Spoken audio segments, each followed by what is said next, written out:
أعوذ بالله من الشيطان الرجيم. بسم الله الرحمن الرحيم. الحمد لله الذي أنزل على عبده الكتاب ولم يجعل له عوجا قيما لينذر بأسا شديدا من لدنه ويبشر المؤمنين الذين يعملون الصالحات أن لهم أجرا حسنا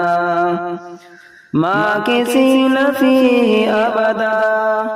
وينذر الذين قالوا اتخذ الله ولدا ما لهم به من علم ولا لآبائهم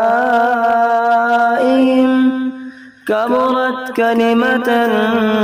تخرج من أفواههم إن يقولون إلا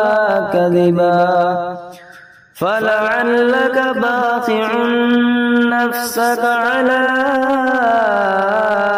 آثارهم إن لم يؤمنوا بهذا الحديث أسفا إنا جعلنا ما على الأرض زينة لها لنبلوهم أيهم أحسن عملا وإنا لجاعلون ما عليها صعيدا جرزا أم حسبت أن أصحاب الكهف والرقيم كانوا من آياتنا عجبا إذ أوى الفتية إلى الكهف فقالوا ربنا آتنا من لدنك رحمة وهيئ لنا من أمرنا رشدا فضربنا على آذانهم في الكهف سنين عددا